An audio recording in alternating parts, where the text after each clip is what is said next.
I'm pretty much going to tell you a story today. It's my story because, as Hazel said, I started on the bid side of this project, and I'd like to acknowledge Mark Taylor, who I thought his presentation in an industry in which we work was absolutely honest. He talked about the timelines, he talked about their diversion rates that they're achieving against what they've set. And part of my story today is that we need that honesty, we need that openness between local government authorities who are buying infrastructure and between private investment who are going to supply for a long period of time. So I'm going to have a couple of acronyms because it wouldn't be a waste presentation without acronyms. The first one is, those of you who know me know I talk crap anyway, but crap in this case is the Kimbriki Resource Recovery Project. And a very big part of this was public-private partnership.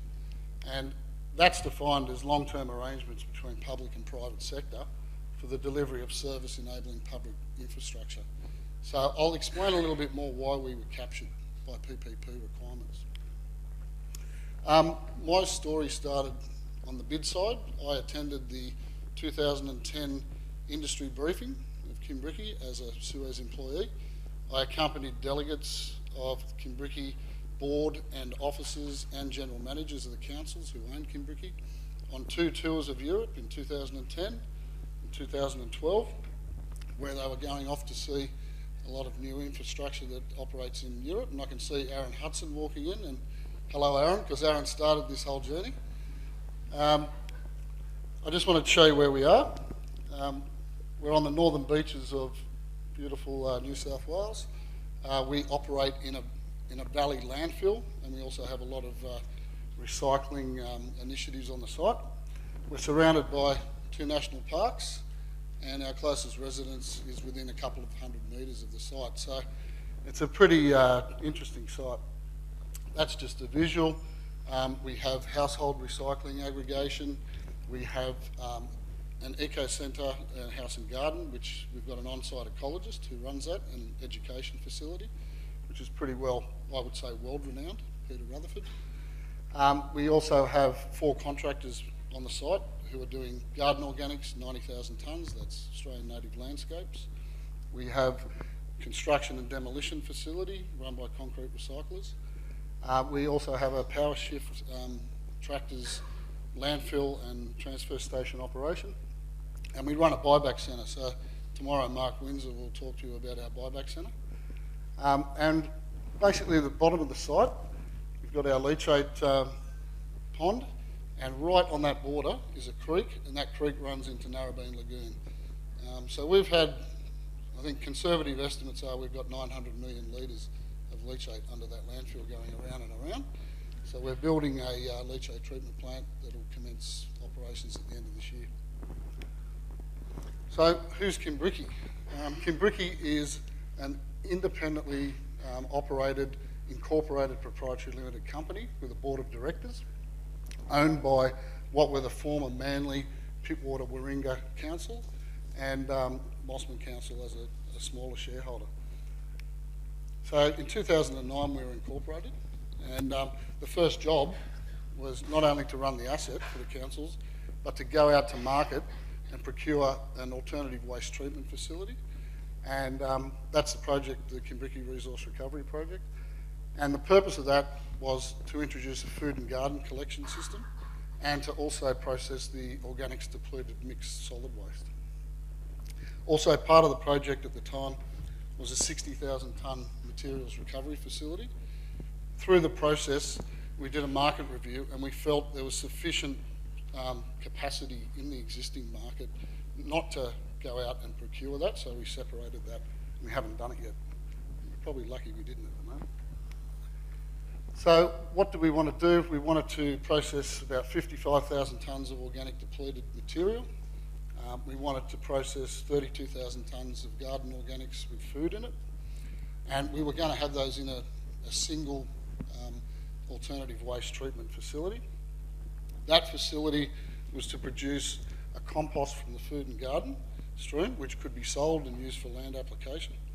And the remainder, the mixed solid waste, was to be bio-dried essentially. So weight reduction, and we were going to take the residues into our landfill on site. little bit of the background was we looked at procurement pathways, we went out to the market, we went out to the community. It took a couple of years, and then we thought we were going well, and the Office of Local Government stepped in and said, sorry, this is an undertaking to underwrite a public infrastructure, so you need to change tact, you need to comply with the PPP guidelines.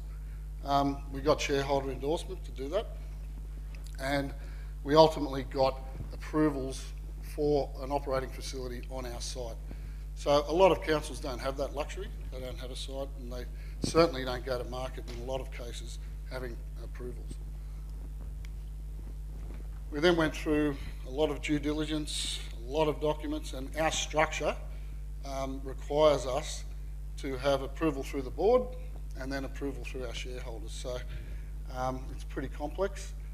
Communities were updated. Tender was issued in 2016, and we finally awarded and reached financial close last year in August.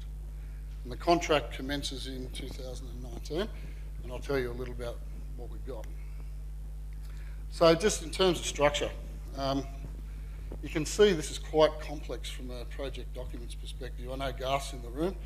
Garth sat on the other side, and we had many chats about this, didn't we?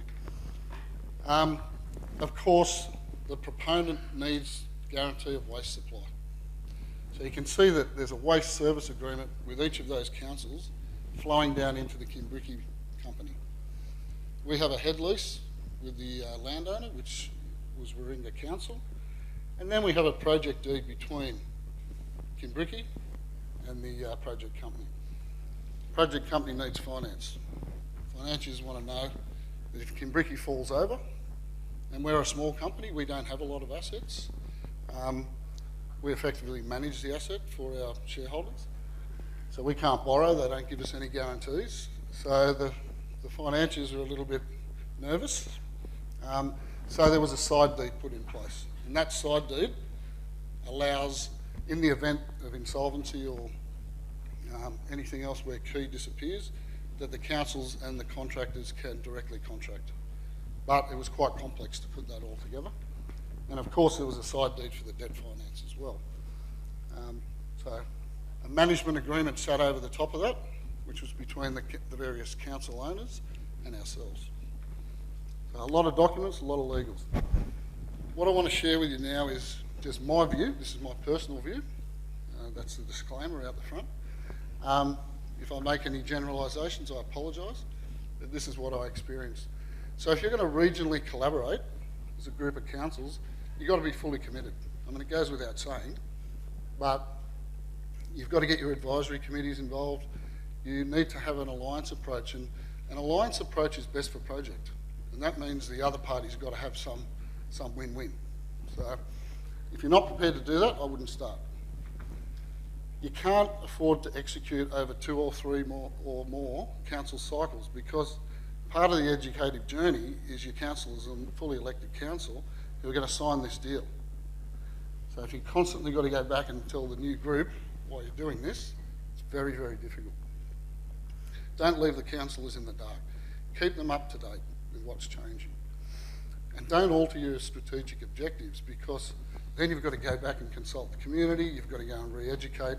So having a 10-year project, and Mark could appreciate this, is halfway through I was being asked by the councillors, why don't we do waste to energy? Because that's emerging. But sometimes you're so far in, you've just got to keep going. Things to do with the community is you have to educate on why you're doing this. They don't understand it. Mark said it before, you know, and Ben said it as well. We're in our bubble to a certain extent, and we've really just got to over-communicate what we're doing and why. And you have to have social licence. I mean, I don't know if Ian Malouf's around, but he'll tell you about social licence. If you don't have it, you don't have a project. If they don't want you there. And address those concerns up front. So don't wait to be asked. Go out and put them out front and centre, and assure the public and assure the councillors that you've got it under control. What you shouldn't do is change your strategy, as I explained, and don't have fragmented or inconsistent communications, because that just confuses people. And then the last thing is don't overpromise. And again, I'll refer to Mark. It was a good example where they haven't overpromised. and I think nobody gets let down if you do that. I brought along a little prop. This is the governance structure for this project. Now, we got to this point in 2016. So the rest of it was just the decisions. But getting to that point was extremely difficult. That's serious. And I've reduced it, you can see. So keep it simple, is what I say, in terms of governance. Make sure that probity is front and centre, because you've got a lot of moving pieces in this. Delegate authority to the CEO and any steering committees that you structure, because I had 4 councils who each had delegates, and every time a decision was made, they had to make it independently and come back and hopefully agree. That was really tough. You've got to get the experienced commercial advisors and operators in the decision-making panel somehow. Contract them in. They've done it before. They know what the pitfalls are. What you can't do is forget about what happens after you procure it. Okay, so I showed you the management agreements. If we'd forgotten that, there wouldn't have been a structure for us to make decisions in the contracting phase. And this one's directed at Kimbriki. I wouldn't involve a Kimbriki organisation to procure on behalf of councils again. And the reason is I showed you the governance structure, I showed you the decision-making process, and I showed you all the documents. Are very complex and difficult for the market to deal with. You've got to have a go and no-go impasse. So if those 4 councils can't agree, when do we call the project off? Now, it's very tempting when you've spent a lot of money and time, we'll just keep going. But that may be a really bad decision. So getting ready for procurement, go to the OLG. If you're investing in infrastructure, if you're underwriting it as a local government, I reckon you're probably captured. Don't assume that Section 55 applies. Get good advice. You need a good legal advisor and an infrastructure specialist, because this is a big piece of work. I know you guys build roads and all those things, but this is a little bit different. And you've got to be committed to the timetable, because guys like Garth and his team are resourcing up to do this. So, I noticed there was 3 collection and disposal tenders out in the last couple of weeks that closed. I mean, industry's busy with this sort of stuff. Don't go straight out to tender. Test the market. Use your expression of interest, because if you are under Section 55, you'll understand you're very restricted with what you can do with your contract. The PPP at least allowed a level of negotiation of the contracts. And that is the only way we got a solution here. I'll talk about that in a minute. And while you're doing that, make sure you look under the hood with who you might be contracting with for 20 or 25 years.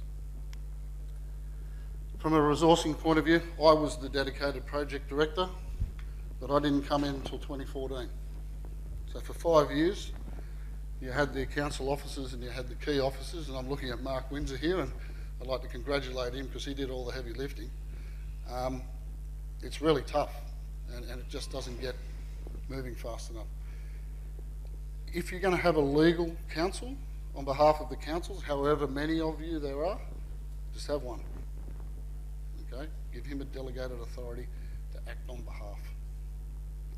Get a working group going, because the working group should report to the GM or CEO, and he's got to make sure, or they've got to make sure, that the momentum is kept up.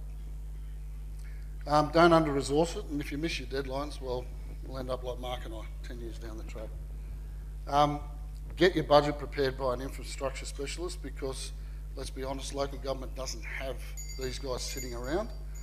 Agree the costs up front on how you're going to share them. Fully cost it with contingencies, because you'll spend more than you think. And don't underestimate the cost of your third-party advice. I think we made a couple of partners in a few legal firms, actually. And report any increases in development costs. Be transparent. Don't cut corners.